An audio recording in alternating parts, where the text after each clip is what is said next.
इस वीडियो में हम बात करने जा रहे हैं हमारी लास्ट राशि मीन राशि और मीन लगन के लिए वीकली राशिफल यानी 15 सितंबर से लेकर और 21 सितंबर तक आपके सितारे क्या कहते हैं, क्या क्या चेंजेस होने वाले हैं, किन चीजों को फॉलो करना है, किन का ध्यान रखना है। देखिए वीक काफी खास है क्योंकि यहाँ पर एक नहीं दो नहीं तीन तीन ग्रहों का राशि परिवर्तन हो रहा है और उसके अलावा चंद्रमा तो वीक में लगभग 3 से 4 बार अपना स्थान परिवर्तन करते हैं। तो इस वीक में शुक्र बदलेंगे, बुध बदलेंगे और ग्रहों के राजा सूर्य भी अपना स्थान परिवर्तन करेंगे। साथ ही अगर हम चंद्रमा की बात करें तो चंद्रमा मिथुन में रहेंगे, कर्क में, सिंह में और लास्ट डे वो रहेंगे कन्या में। जो लास्ट डे रहेगा उस दिन जरूर आप मान के चलें कि कुछ समय के लिए जो है चंद्रमा कन्या में रहेंगे, बाकी मेजरली वो इन 3 घरों में रहेंगे। और आपके लिए यानी पाइसेस के लिए अगर हम देखें तो चंद्रमा स्टार्टिंग ऑफ द वीक में ही गज केसरी योग तो बनाएंगे, लेकिन चतुर्थ भाव में चंद्रमा आ जाएंगे यानी 4th हाउस में चंद्रमा रहेंगे।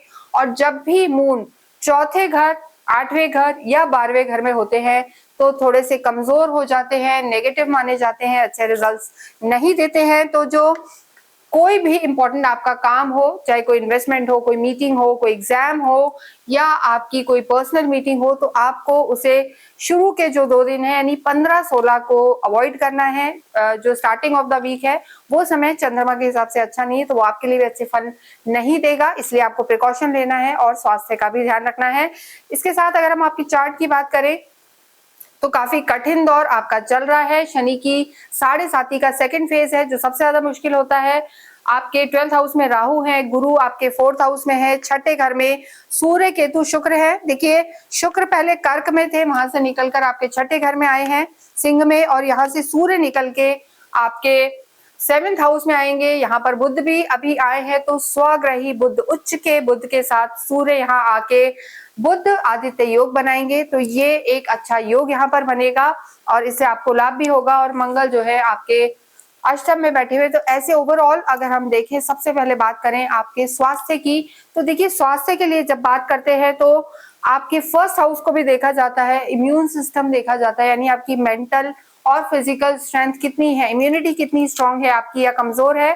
साथ ही छठे, 8वें, 12वें में स्थितियां क्या है, तो यहाँ पर काफी सारे ग्रह हैं, तो 7.5 भी है। तो मीन राशि को पूरे ही वीक हम कहेंगे स्वास्थ्य का बहुत ज्यादा ध्यान रखना है। अपने खाने पीने का ध्यान रखें, ब्लड प्रेशर का ध्यान रखें और ड्राइविंग में केयरफुल रहें, क्योंकि बहुत सारे ग्रह केतु, शुक्र, मंगल और राहु आपके छठे, 8वें, 12वें में। साथ ही जब ये वीक स्टार्ट होगा तो चंद्रमा की स्थिति भी बहुत अच्छी नहीं है, तो 15, 16 और मिड 17 सितंबर तक आपको बहुत ज्यादा ध्यान रखना है, अन्य स्वास्थ्य गड़बड़ हो सकता है।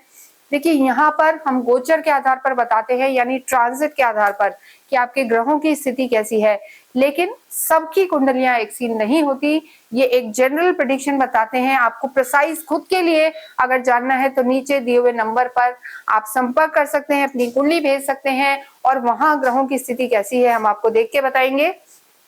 इसके साथ एक और ऑप्शन हम आपको दे रहे हैं कि आप नीचे जाके हाइप का बटन दबाएं और वहां आप चाहें तो एक कोई भी क्वेश्चन आप हमें भेज सकते हैं, जिसका जवाब हम पूरी तरीके से फ्री आपको देंगे, यानी आपकी जो भी समस्या है उसका समाधान करेंगे। तो हाइप का बटन दबाएं और एक स्क्रीनशॉट नीचे दिए हुए आप नंबर पे हमें भेजें, जिससे आपकी समस्या का समाधान हो सके।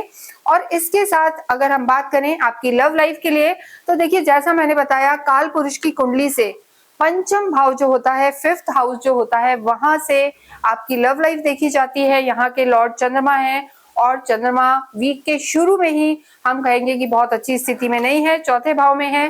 तो हफ्ते की शुरुआत में कम से कम 3 दिन आपको लव लाइफ को संभालना है, आर्ग्यूमेंट्स में नहीं जाना, अन्यथा चीजें खराब हो सकती हैं, क्योंकि आपकी 7.5 भी है और लगन में शनि है, तो थोड़ा सा इरिटेशन और जो हम कहेंगे नेगेटिविटी यहाँ पर बढ़ी हुई दिख रही है। तो टेम्परामेंट को कूल रखें और आर्ग्यूमेंट्स में ना जाएं, वो आपके लिए बेहतर होगा। वैवाहिक जीवन की बात करेंगे तो देखिए यहाँ पर बुध विराजमान है, पहले जो मंगल थे वो हट गए हैं, तो पहले से चीजें बेहतर हुई हैं। शनि यहाँ पर बुध को देखेंगे और बुध यहाँ पर स्वग्रही उच्च के होके बैठे हैं, तो मैरिड लाइफ में यहाँ पर सुधार नजर आ रहा है, जो कहीं ना कहीं आपके 7th हाउस में मंगल थे। हालांकि मंगल अष्टम में है तो वो भी मंगल दोष बनाते हैं, लेकिन वैवाहिक जीवन पिछले वीक से आपके लिए बेटर है। कहीं ना कहीं कोई आपके स्पाउस से आपको फायदा कह सकते हैं, या एक कहीं घूमने फिरने जा सकते हैं। यहाँ आपकी चीजें बेहतर हैं, समय आपका यहाँ पर अच्छा नजर आ रहा है। जो लोग विवाह करना चाहते हैं उनके लिए भी हम कहेंगे कि सुख भाव में गुरु का बैठना आपके वैवाहिक जीवन के लिए कोई नए एक हम कहेंगे कोई गुड न्यूज ला सकता है, चीजें बेटर हो सकती हैं। कार्य क्षेत्र की बात करें तो देखिए यहाँ के भी जो लॉर्ड है आपके गुरु है, गुरु आपके ही हाउस को देख रहे हैं, कार्य क्षेत्र को देख रहे हैं, तो यहाँ पे कार्य क्षेत्र बेहतर है। लेकिन कोई भी मेजर डिसीजन आपको हफ्ते की शुरुआत में नहीं लेना है, क्योंकि चंद्रमा सीधे आपके जो है 10th हाउस को देखेंगे, स्थितियां बेहतर नहीं है। और चौथे हाउस में जब भी चंद्रमा रहते हैं तो बहुत ज्यादा शुभ परिणाम नहीं देते। तो कोई भी वाइज डिसीजन यहाँ पर नहीं होगा। कहीं ना कहीं चीटिंग हो सकती है, धोखा हो सकता है, या हो सकता है पहले किसी ने कुछ कमिट कर दिया और लेकिन वो चीजों से वो मुकर जाए, तो यहाँ पर आपको ध्यान रखना है। अन्यथा यहाँ पर जो ऑफिस का आपके माहौल है, चाहे आप जॉब में है, बिजनेस में है, चीजें आपकी बेहतर है। लेकिन कोई भी कार्य अगर आप पार्टनरशिप में कर रहे हैं, ऑनलाइन कर रहे हैं, या डे टू डे इनकम के लिए ये वीक बहुत अच्छा रहने वाला है, क्योंकि बुध आपके 7th हाउस में है। ये हाउस पार्टनरशिप का भी है, अलायंसेस का है, और आपकी डे टू डे इनकम है। तो धन की स्थिति यहाँ पर आपकी थोड़ी बेहतर होगी। लेकिन प्रॉपर्टी वगैरह का काम करते हैं तो थोड़ा सा संभल के करें। विद्यार्थियों की स्थिति ठीक है, लेकिन जो स्टार्टिंग ऑफ द वीक है वहां पर थोड़ा सा भटकाव नजर आ रहा है, तो ज्यादा फोकस की जरूरत है। आपके भाग्येश की अगर हम बात करें तो देखिए इस समय भाग्य बहुत ज्यादा साथ देता हुआ नजर नहीं आ रहा है। मंगल आपके भाग्येश है और इस समय आपके शत्रु घर में चले गए हैं, तो मेहनत ज्यादा करें। और शनि जो है हम कहते हैं कि न्याय के देवता है, कर्म के देवता है, और आपका 7.5 का सेकंड फेस है। तो जितनी मेहनत करेंगे उतने परिणाम आपके लिए अच्छे रहेंगे। एक्स्ट्रा मेहनत यहाँ पर करने की जरूरत है, लेकिन मानसिक तनाव ना रखें, क्योंकि वो आपकी चीजों को थोड़ा सा डिस्टर्ब कर सकता है। बाकी जो आपके लॉर्ड है, गुरु है, आध्यात्मिक आप होते हैं, और गुरु की पूरी दृष्टि आपके कर्म क्षेत्र पर है, लाभ पर है। तो यहाँ पर आपको गुरु आध्यात्मिक भी रखेंगे, आपकी सोच को स्पिरिचुअल भी रखेंगे, और कहीं ना कहीं आपके घर में भी अवश्य ही कोई ना कोई मांगलिक कार्य होते रहेंगे जब तक गुरु यहाँ पर अतिचारी अवस्था में है, और आपकी मनोकामनाएं भी पूरी होंगी।